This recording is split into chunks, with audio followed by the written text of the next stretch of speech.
Thanks to the Great Courses Plus for supporting this episode. Go to thegreatcoursesplus.com/religionforbreakfast to check out their huge library of lectures and courses taught by top-notch scholars in their fields. Kabbalah, sometimes anglicized as Kabbalah, is often defined as Jewish mysticism, but it's one of those concepts that's not only difficult to define, but constantly exoticized and stereotyped. For example, the pop star Madonna embedded Kabbalistic imagery into her 2002 music video for the James Bond film Die Another Day, which we'll examine later in this video. Generally speaking, though, mysticism refers to an experiential, spiritual endeavor to encounter or invoke the divine in this world. So this would include religious experiences of the divine, like ecstatic visions, rituals to try to access divine presence or to trigger transformative inner experiences. Mysticism can also refer to works of literature related to these themes, and though many Kabbalists could be described as ecstatic visionaries, the earliest Kabbalists were Jewish teachers, theologians, and philosophers. Most were the educated elite of medieval Europe, living in Spain and France, writing new and innovative studies on Jewish texts and concepts about mystical contemplation of the divine realms, the nature of God, the purpose of humanity, and the creation of the universe. The Hebrew word Kabbalah derives from the verb to receive, and could be translated as that which has been received, or simply tradition. The scholar Joseph Dan writes that Kabbalah is thus a claim by Jewish spiritualists from the Middle Ages to this day that they received a tradition that was held secret for many centuries. Secret or hidden wisdom that they believed was originally passed down to Moses at Mount Sinai and transmitted through the centuries to medieval Kabbalists. Kabbalah should not be described as a distinct branch of Judaism, in the same way that we talk about conservative Judaism or Orthodox Judaism or Reconstructionist Judaism, nor should it be defined as a unified or coherent system, but rather traditions encompassing several modes of reading, a library of texts, a series of concepts, and a range of practices within Judaism that is concerned with mystical contemplation.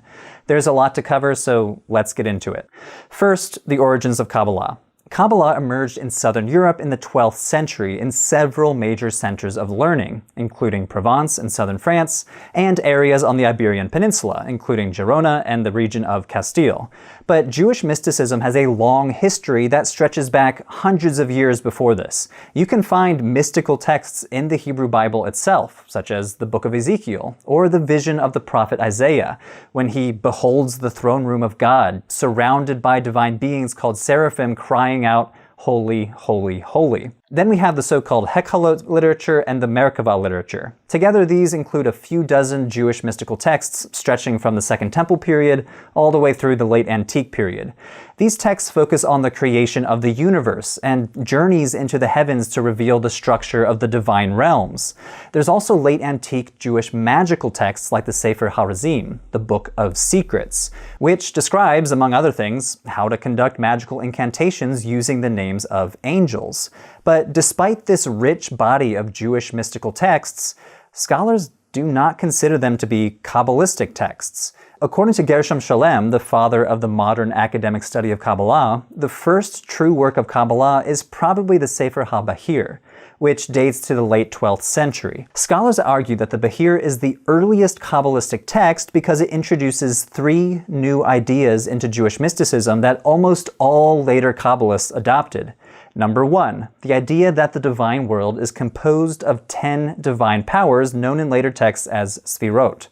Number two, the idea that one of the divine powers is feminine, which formally introduces the idea of gender dualism into later Kabbalah. And number three, the idea that the divine powers can be described with the allegory of a tree. You've probably seen schematic drawings of this tree around the internet if you've done even a cursory study into Kabbalah. The Bahir was not created in a vacuum, though. It reworks proto-Kabbalistic ideas found in earlier books, such as the Sefer Yetzirah, which was probably composed sometime in the late antique period. We're really not sure, but by the 10th century, Jewish scholars were writing all sorts of commentaries on this book. The Sefer Yetzirah laid out the groundwork for Kabbalistic speculation about the 10 divine powers or emanations called Sfirot, as well as the mystical meaning of numbers and Hebrew letters, both topics we'll return to shortly. So the general takeaways for the origins of Kabbalah: Kabbalah emerged in the 12th and 13th centuries in southwestern Europe. Following the appearance of the Bahir, several circles of Kabbalistic teachers and mystics emerged, including around Isaac the Blind in Provence, Nachmanides in Girona, and Abraham Abulafia in the region of Castile, who was known for experiential ecstatic Kabbalah. Each and every one of these men deserved their own thoroughgoing examinations, but in general, all of them were participating in a scholarly endeavor, writing commentaries on the Torah, essays on rabbinic law, sharing prayer techniques and sermons. In other words, they were writing the same sort of genres that Jewish writers were making for centuries. It's not like there was an official division between Kabbalistic texts on one hand and non-Kabbalistic texts on the other hand. The scholar of Kabbalah, Dr. Joseph Dan, argues that these three components that I mentioned earlier are generally useful for identifying a work as being part of Kabbalah. But here I'll add the disclaimer that this is not a perfect rubric because Kabbalah is so diverse. There's almost always an exception. But let's turn to some of the most prominent ideas. First, one of the main ideas shared by almost all Kabbalists is the concept of Ein Sof, literally translated as no end or infinite. We can think of Ein Sof as an infinite impersonal God or supreme entity that we cannot describe with our own human faculties. In the words of the medieval French rabbi Isaac the Blind, Ein Sof is that which is not conceivable by thinking. To use an example from astrophysics, Ein Sof is kind of like dark matter. It's a placeholder for something that we just cannot perceive ourselves with our own senses. Ein Sof is important not just because it illustrates how mystics viewed God, but also how they viewed the universe. The great 16th century Kabbalist, Isaac Luria, developed a theory of cosmogony, or in other words, an explanation for the beginning of the universe, and he based it on Ein Sof, calling it Tzimtzum, translated as contraction. His theory of Tzimtzum goes something like this. First, in the beginning, there was only Ein Sof. Ein Sof then contracted, leaving a space in which our world developed. This means that our world only occupies a small portion of the universe. Between Ein Sof and our world, though, there are things called Sfirot, which I mentioned in the earlier discussion about the book Bahir. Now, it's impossible to define Sfirot because Kabbalists throughout time have held many different ideas about them, but some think of them as layers of existence, 10 divine powers or emanations of Ein Sof that are ordered in a hierarchy that together represent the power of the Godhead. Like I said earlier, you've probably seen depictions of the 10 Sfirot, since they're often portrayed as a tree or corresponding to different parts of the human body. Some scholars would say that the concept of Sfirot is the clearest indication of a Kabbalistic worldview. If a text mentions the Sfirot, it's a pretty safe assumption that it relies on Kabbalistic tradition, though again, there are always exceptions. We can think of the Sfirot as divine intermediaries between us and the ultimate unknowable Godhead. The one at the top is the closest to Ein Sof, and the one at the bottom, called the Shekhinah, is the one that we humans most intimately interact with, the divine power closest to the material created world. Interestingly, the Sfirot are gendered. Kabbalists conceived of the Shekhinah as feminine and often described as God's bride. Each of the Sfirot is male or female, but most have both male and female parts, and each one can be male in relation to one and female in relation to the other. This gendering of the Godhead gives us a look into another important part of Kabbalah, sexuality. The best example of this comes in the most important book in all of Kabbalah, the Zohar, or the Book of Radiance. One scholar of Kabbalah calls the Zohar the highest expression of Jewish literary imagination in the Middle Ages. It's considered by many the core text of Kabbalah, and although I call it a book, the Zohar really should be described as a body of literature. The Stanford University Press translation and commentary of the Zohar required 12 volumes to publish it. So yeah, it's not a book in the strictest sense of the word. The Zohar emerged in the 13th century from Castile, one of the major centers of Kabbalah. Most critical scholars today agree that it was composed by a rabbi named Moses de Leon. De Leon wrote it in a distinct dialect of Aramaic, mixed with Hebrew, and he framed the text as being written in the 2nd century by its main character, Shimon Bar Yochai, a real historical sage living in the 2nd century. Many Orthodox Jews today maintain that it was written by Shimon Bar Yochai himself. The Zohar is primarily a commentary on the Torah, but it reads somewhat like a mystical novel. In the book, Shimon Bar Yochai travels with his disciples around the Galilee, meeting different characters, learning and sharing mystical teachings. The Zohar develops many of the major themes of Kabbalah, including the gendering of both the Sfirot and the mystic's ultimate mission.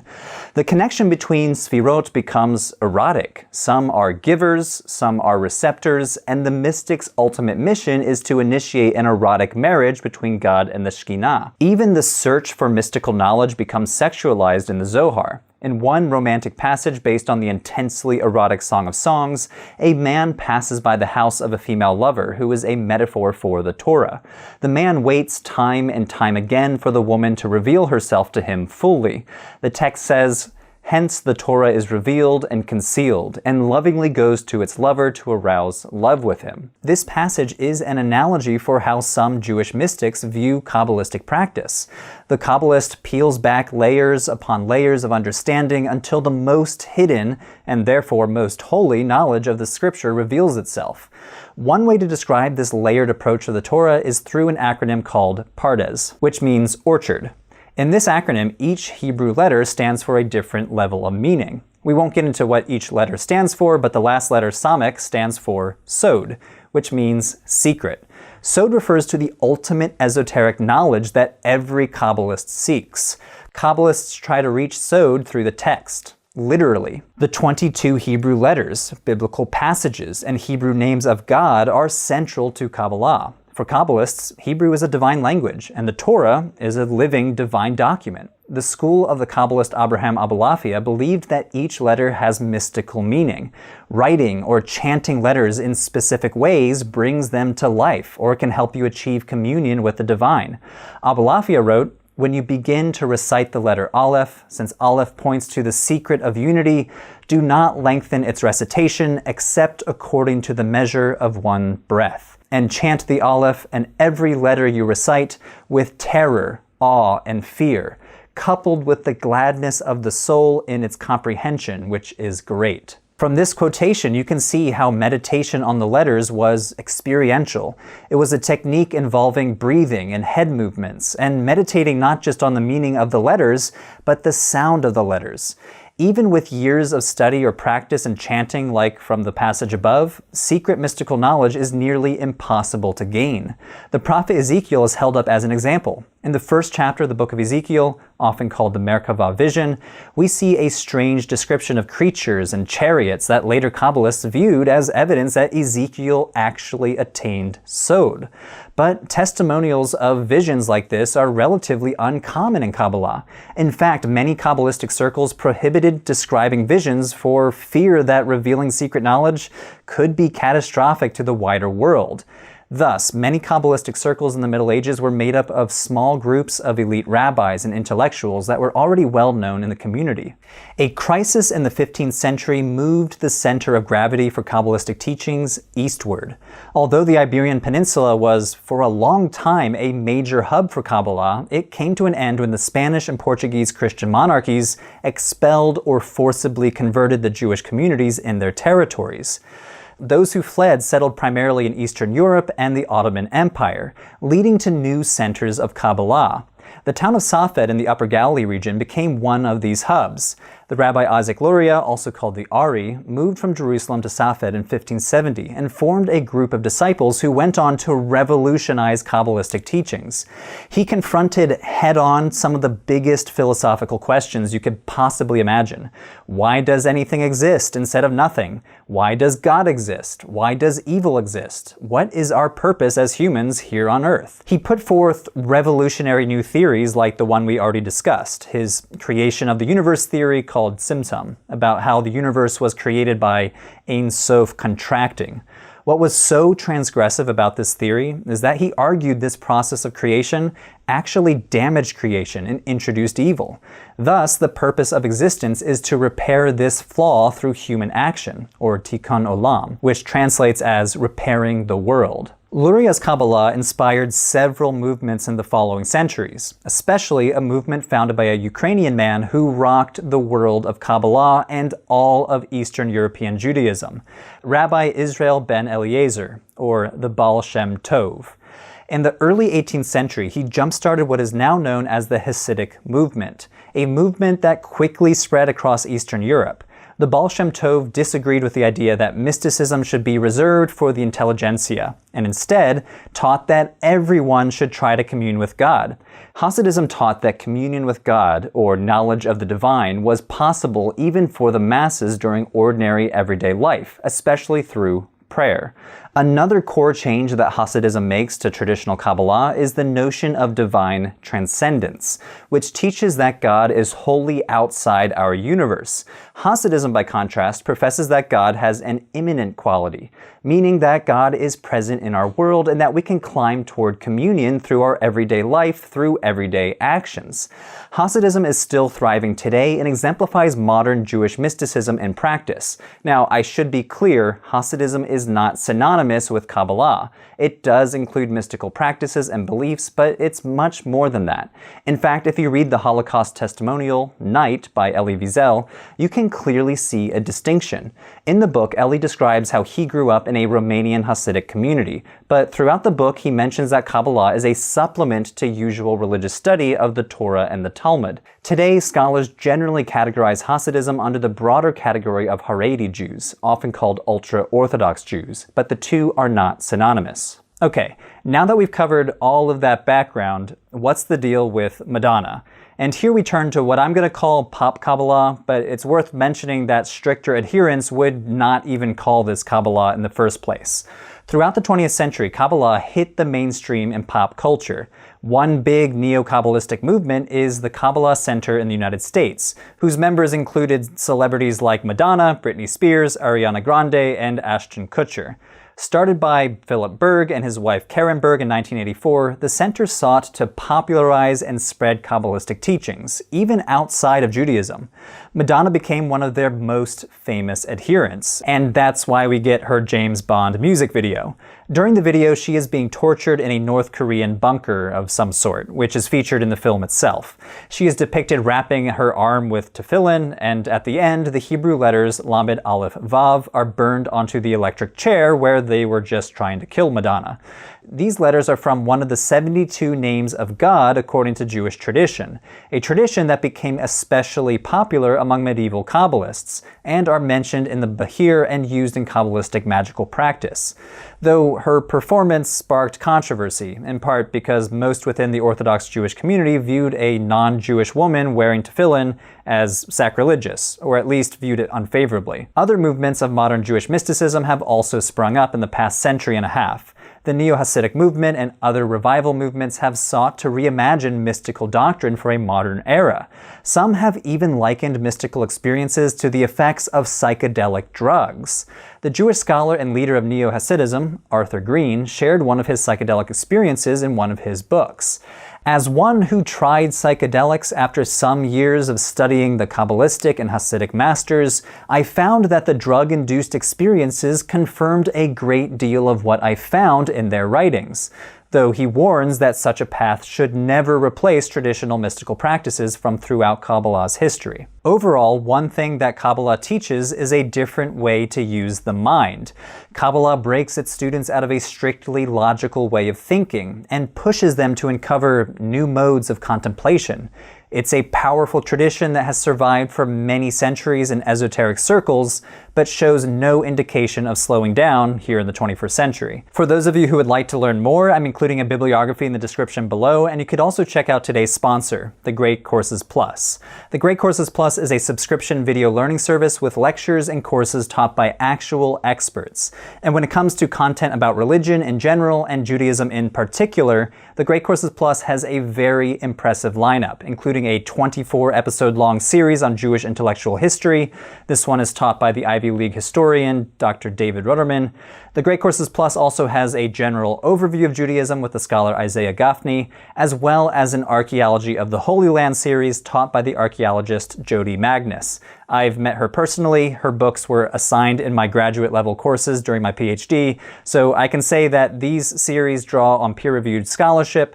All of them are taught by top-tier scholars in their respective disciplines, but no tests, no homework. You can watch as many different lectures as you want, anytime, anywhere. The Great Courses Plus is offering Religion for Breakfast viewers a free trial. Just go to thegreatcoursesplus.com/religionforbreakfast. Through your subscription, you gain access to their huge library of video lectures that you can stream from any device. Click on the link in the description below to start your free trial today. Thanks, everyone.